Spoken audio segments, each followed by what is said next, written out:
Hi there, good morning, afternoon, and evening from anywhere you're watching this on whatever time. So, this is going to be a booktube session. I'm going to be sharing with you guys the books I read last month, the month of September, and the books I'm reading this month, the month of October. So, I had the busiest September ever, honestly. Alhamdulillah, I run a small business, a small hustle, Japatins. So, I run a small business, and September was my busiest month so far. Alhamdulillah, if you would like to know about my small business, then leave a comment and I will get back to you on that. First book I tried to read because of it was everywhere. It was a TikTok sensation, Hopeless by Colin Hoover. I started reading it, but it gave me Wattpad vibes. I was like, oh, it gave me Wattpad vibes. But so far, I'm still reading it now. Fall asleep. I don't know. Is it up to the hype? I don't know. The second book I read in the month of September is my all-time favorite novel, which is the Wildflower series. The first one being Clayton, second one being Cassius, and the third one being Dias. I love those books so much. They are my favorite books in this whole wide world until another book beats it. And the third book I read in the month of September was Mountain Sing by Nigerian Fan May. That book is exceptional. You know, we talked about the history of Vietnam, other people's culture, and you will come to love it so much. Then I read Pachinko, which is a book similar to that. It has to do with Far East Asia, like Mountain Sing was about Vietnam, Pachinko is about Korea and North Korea. I also saw the Korean drama and it's not even up to the hype. Like, the book was so well. When I watched the drama, there were chunks of the whole story missing, and then the characters, it wasn't worth it. Let's never talk about it. And that's the book I read in the month of September. And so far, right now, I have been reading a couple of books, but the first one I was reading is The Seven Husbands of Evelyn Hugo by Taylor Jenkins Reid. That book was everything about it, and I read it. It was a wonderful book. You know, it was very unexpected. That's one thing I can say. Like, you wouldn't even expect what happened to Evelyn. You wouldn't expect the end. Like, you can't expect it. It was so wonderful. You would think that the book is going to focus on the husbands. Meanwhile, it's focused on her. It was wonderful. Oh my god, I'm all about writing techniques, and the writing technique was wonderful. And I also like how it was a story unraveling in a story unraveling. Very genius, very wonderful. The second book I read is Tomorrow I Become a Woman. Surprisingly, there's also a book signing event in Lagos by Oida Books. I think yesterday or today when I read this book, and this book has scarred me against marriage until I guess my emotions settled down. It was written by Arenas Odafen. I hope that's how the name is pronounced. It was such an exceptional book. I really liked it. I have so much things to say about this book.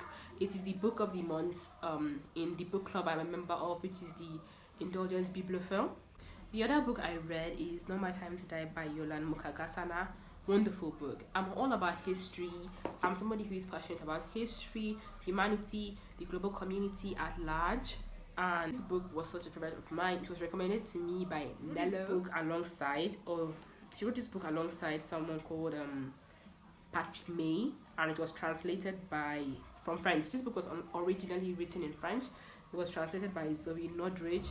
And I feel like she did such a wonderful job because in the end of the novel, there are pages whereby she explains certain translation techniques she used from French to English, and that was very wonderful. You know, when reading books that are not in the original writing form, you feel like things could be lost in meaning, but she did such a wonderful job in doing that. I love it so much. The other book I started reading, but I'm not yet done with it, which is surprising because, like, I read novels in such a short span of time, or maybe because I haven't been busy. Honey Pig Bread by Francesca Ekwuyasi. I like the story. You know, I'm all about this theme that occurs in Nigerian literature. Okay, not Nigerian literature, more like a Yoruba literature and a Igbo literature, which is the theme of Obanji, and Apiku. If this theme also occurs in like other Nigerian cultures, like in Nupe or Kataf or Kongoro, please do let me know in the comment section. I'm all about educating myself. So this novel is also it was a novel earlier this year. I can't remember the month.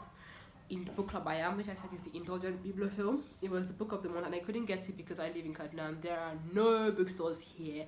All the bookstores here are literally school supply stores, and I couldn't get it, so I just got it because of the hard cover first. Let's just talk about that. Just see the creator of my book club, Amin Bawa Allah, review this book. I'm glad. So I liked it. You know what got me into it, apart from it being part of the books in the book club, was that it had this theme of Ogbanje, which I said I really like it. I really like books like this, and I really like when stories are told through the Igbo perspective. I'm all about Igbo literature, so I picked this book up. You know, it was quite unexpected. I didn't know that there was going to be LGBT themes in this novel, but I liked Tai and Kainde. I really like Kambirinachi, and I liked how she wrote the book seamlessly. How she could move from Kambirinachi to Kainde to Tai, even at times to even Farouk, who is one of the twins' husband, and to Salomi. And I liked it. I'm not done with it. You know, I'm here. I'm here. So this is a DIY book stopper, bookmarker thing I made myself. So this book goes as far as, let me see how many pages. It goes as far as 385, and I am ooh I am in 300. So I have about 85 pages to go until the story unravels.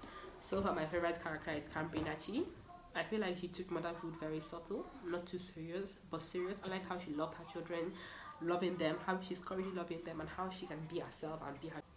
Surprisingly, when I read Tomorrow I Become a Woman by Awareness Odafen, that same week I watched Anikolapo, the movie directed by Kunle Afolayan. Those two things together scarred me. If you haven't watched Anikolapo, you need to watch it. I feel like it was such a hype. Like in my Netflix, I had to put a reminder to watch it, but it disappointed me a bit. But it's okay. And let me give you my 2 cents on what I think whose fault it is. A lot of people have been asking these questions on Instagram and every social media platform. Whose fault do you think it is? Do you think it's Saro, or do you think it's the wife? I forgot your names. I'm not good with names. The person who played Abimbola. And I was like, you know what? I don't think it's any of them's fault. I think that Faith played a cruel trick on them. I feel like, yes, maybe if she didn't leave the king, maybe she could have lived in a loving marriage since the king loved her. Maybe if he didn't marry her. At the end of the day, I feel like Faith played a cruel trick on them. So that's about it, guys. Thank you for watching this video. Don't forget to like, share, and subscribe.